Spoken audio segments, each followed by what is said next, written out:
Hello everyone. इस tutorial में हम लोग चिल्ड्रन एपीआई के बारे में देखेंगे और देखेंगे कि उसका यूज़ केस क्या है और कैसे हम लोग उसे यूज़ कर सकते हैं अपने प्रोजेक्ट में।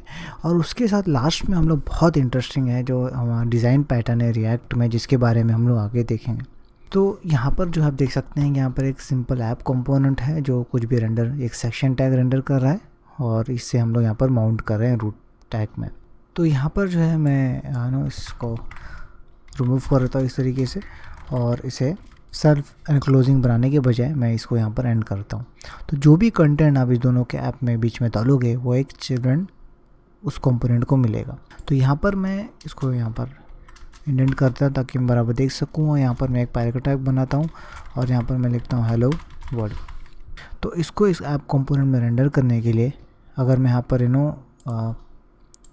ब्राउज़र में आके देखूँ तो यहाँ पर मुझे कोई भी कंटेंट नहीं मिलेगा, बिकॉज मुझे यहाँ पर बताना पड़ेगा कि कहाँ मुझे उसे रेंडर करना है। एज ए चिल्ड्रन से यहाँ रिसीव होता है, तो इसलिए मुझे यहाँ पर देना होगा this dot props dot children और इसे सेव करके यहाँ रेंडर करता हूँ मैं। तो आप देख सकते हैं हेलो वर्ल्ड दिखाई दे रहा है। तो उस तरीके से आप मल्टीपल पैराग्राफ टैग भी सेव करके यहाँ रेंडर कर सकते हैं और इस तरीके से आप इसे स्ट्रिंग पास कर सकते हैं, आप इसे फंक्शन पास कर सकते हैं जो हम लोग आगे देखेंगे, जिसमें वो बहुत इंटरेस्टिंग डिज़ाइन पैटर्न है।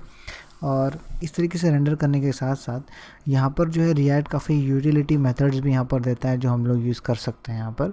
तो जैसे कि यहाँ पर एक है रिएक्ट डॉट चिल्ड्रन, यहाँ पर सी कैप्स है और ओनली, ऑलराइट। और मैं इसे यहाँ पर से इंक्लूड कर देता हूँ, इसे सेव करता हूँ, यहाँ रीलोड। तो आप देख सकते हैं कोई भी कंटेंट नहीं दिखेगा। वो इसलिए नहीं दिख रहा है और वो इसलिए नहीं दिखाई दे रहा है बिकॉज जो है यहाँ पर हमने कहा है कि चिल्ड्रन में जो एक ही चिल्ड्रन रेंडर होना चाहिए और यहाँ हम लोग 4 चिल्ड्रन रेंडर कर रहे हैं, इसलिए वो कंटेंट नहीं दिखाई दे रहा है।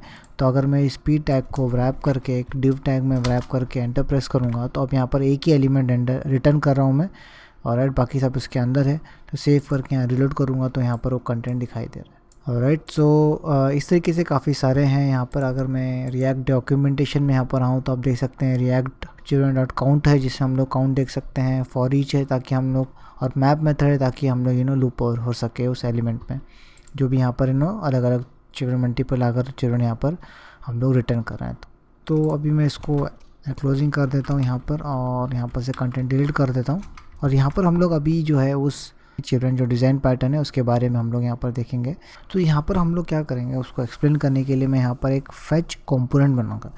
वो फेच जो है एक रीयूजेबल कंपोनेंट होगा जो कि एजेक्स रिक्वेस्ट करेगा। यहाँ पर हम लोग jQuery एजेक्स मेथड का यूज़ करेंगे और वो एजेक्स रिक्वेस्ट सेंड करेगा और हम लोग उसे जितने बार भी अलग अलग जगह यूज़ कर सकेंगे। ऑलराइट, तो एक रीयूजेबल कंपोनेंट होगा, लेकिन वो डिज़ाइन पैटर्न है children as a design pattern use करेगा। तो मैं उसके लिए क्या करता हूँ, मैं इस ऐप कंपोनेंट को कॉपी करके यहाँ पेस्ट करता हूँ और उसका नाम मैं फेच दे देता हूँ। ऑलराइट, तो यहाँ पर जो है एक कंस्ट्रक्टर होगा यहाँ पर, बिकॉज मुझे उसमें एक स्टेट रखना है मुझे, और यहाँ सुपर कॉल कर देता हूँ और दिस डॉट स्टेट में उसका नाम दे देता हूँ कंटेंट, जो कि एक एरे है।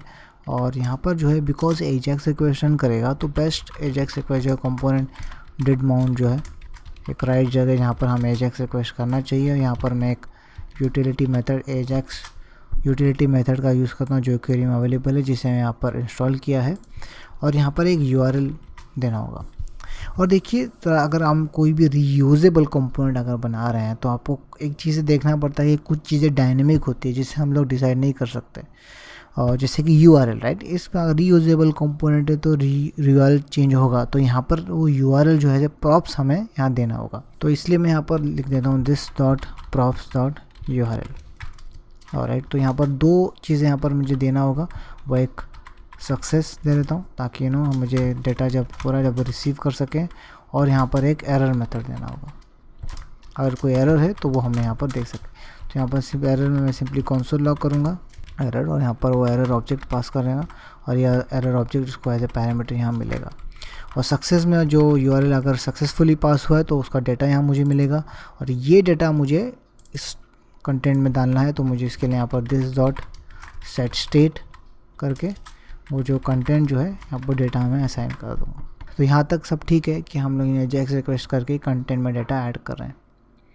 तो अभी चैलेंज ये है कि जो ये जो स्टेट है कंटेंट, इसको हम लोग जो है यहाँ पर ऐप में कैसे पास करें। ऑलराइट, तो इसको children as a prop use करने के लिए मुझे यहाँ पर इसको मैं इसका यहाँ से मैं रिमूव कर देता हूँ। यहाँ पर मुझे फेच इस तरीके से यूज़ करना होगा यहाँ पर, सॉरी इसको मुझे इनक्लोज करना होगा यहाँ पर, और यहाँ पर मुझे चिल्ड्रन यहाँ पर जो है उसको रिसीव करना होगा। ऑलराइट, तो यहाँ पर मैं सेव करके यहाँ रीलोड करता हूँ, और यहाँ पर सबसे पहले मैं जो URL जो है जेसन प्लेस होल्डर करके एक टैग यहाँ पर ये लिंक है जहाँ पर से हम लोग एजाक्स रिक्वेस्ट करके डमी जेसन डेटा यहाँ ले सकते हैं। तो मैं सिंपली से कॉपी करके मैं यहाँ पर फेच में जो ऐसे प्रॉप्स यहाँ सेंड कर रहा हूँ, तो उसके लिए मैं यहाँ पर URL में मैं वो लिंक यहाँ दे देता हूँ। वैसे सेव करके यहाँ पर रीलोड दे सकते हैं, रीलोड हो चुका है। अभी मैं अगर रिएक्ट डेवलपर टूल्स ओपन करूँगा और यहाँ पर रिएक्ट टैब में मैं आऊँगा, और यहाँ पर मैं उस फेच कंपोनेंट को देखूँगा, तो आप यहाँ देख सकते हैं कि कंटेंट जो स्टेट है उसमें 10 एरेज यहाँ पर अवेलेबल है। तो एजाक्स रिक्वेस्ट हो चुका है और वो यहाँ पर स्टोर कर रहा है। लेकिन अभी प्रॉब्लम ये है कि वो जो स्टेट जो ये कंटेंट है, ये अभी इसे पास कैसे करें, हम यहाँ उसे पास कैसे करें। तो ऑफकोर्स यहाँ पर वो एक फंक्शन होगा, children as a props component जो एक फंक्शन है, तो वो डिज़ाइन पैटर्न है इस तरीके से, क्योंकि चिल्ड्रन जो है अभी यहाँ पर एक फंक्शन है। तो यहाँ पर हम डेटा कैसे पास करें, तो उसके लिए जो है यहाँ पर मुझे सिंपली इस सेक्शन टैग के अंदर यहाँ पर जो है इस फेच कंपोनेंट में सेक्शन टैग के अंदर जो रेंडर मेथड में है, यहाँ सिंपली मैं कॉल करूँगा this dot props dot children, जिसमें मैं स्टेट पास करूँगा। तो अब ये जो स्टेट जो है जब पैरामीटर इसे यहाँ रिसीव करा डेटा को, ऑलराइट, और यहाँ पर जो है मैं इसे रिटर्न करता हूँ, इस डेटा पे मैप करके इसे लूप और होगा, और यहाँ पर जो है इस इंडिविजुअल एलआर टैग में मैं उसे रेंडर करता हूँ, और यहाँ पर उसे एक वैल्यू नाम दे देता हूँ, और यहाँ पर जो है इस तो टिपिकल रिएक्ट कॉम में हम लोग यूज़ करते हैं वैल्यू डॉट टाइटल, बिकॉज मुझे मालूम है कि ये तो जेसन में टाइटल एट्रीब्यूट होते हैं यहाँ पर, तो ईच इंडिविजुअल पे जो लूप और होगा उस पर टाइटल एट्रीब्यूट होगा। ओके, सो अब मैं सेव करके यहाँ पर रीलोड करता हूँ। ओके, तो यहाँ पर चिल्ड्रन है, इसे स्पेलिंग मिस्टेक यहाँ पर था, तो इसे सेव करके मैं यहाँ रीलोड करता हूँ। तो आप यहाँ देख सकते हैं कि वो चिल्ड्रन यहाँ पर रेंडर हो रहा है।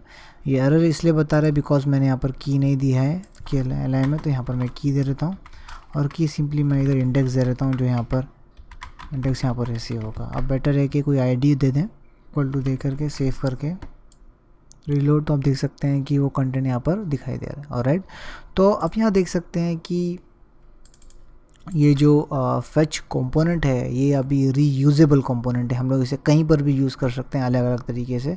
अगर मैं इसको यहाँ से कॉपी कर लेता हूँ, ऑलराइट, तो यहाँ पर मैं चाहूँ तो यूज़र्स करके एक डेटा यहाँ पर एंटर कर सकता हूँ।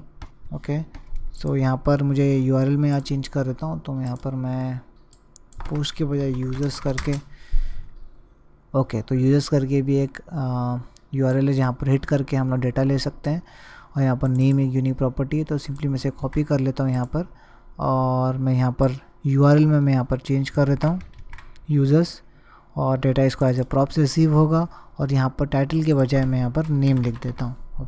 अभी मैं इसे सेव करता हूँ, और यहाँ पर आके रीलोड, तो यहाँ पर जो है हम लोग फर्स्ट 100 जो है पोस्ट यहाँ पर रेंडर हो चुके हैं, उसके बाद यूज़र के बाद यहाँ पर 10 यूज़र्स यहाँ पर रेंडर हो रहे हैं। तो आप यहाँ देख सकते हैं कि इस डिज़ाइन पैटर्न का यूज़ करके आप इसे मल्टीपल जगह पे यूज़ कर सकते हैं, और यहाँ पर जो है क्योंकि इस फेच में ये URL रिक्वायर्ड है, तो इसीलिए मैं यहाँ पर फेच में मैं प्रॉप टाइप्स में URL को react dot prop types dot string इसको इज़ से यहाँ पर रिक्वायर्ड में दे देता हूँ, बिकॉज ये URL इंपॉर्टेंट है। ग्रेट, तो आप यहाँ देख सकते हैं किस तरीके से हम लोग children as a design component design pattern को यूज़ करके हम लोग अलग अलग तरीके से यूज़ कर सकते हैं आप, और क्रिएटिवली इसको यूज़ कर सकते हैं। अगर आपको उसको कोई सोच सकें इसमें और क्रिएटिवली भी यहाँ पर यूज़ कर सकेंगे। सो ऑलराइट गाइस, ये ट्यूटोरियल बस इतना ही। तो इस डिज़ाइन पैटर्न को यूज़ कीजिए और मैं आपको नेक्स्ट ट्यूटोरियल में मिलता हूँ। बाय।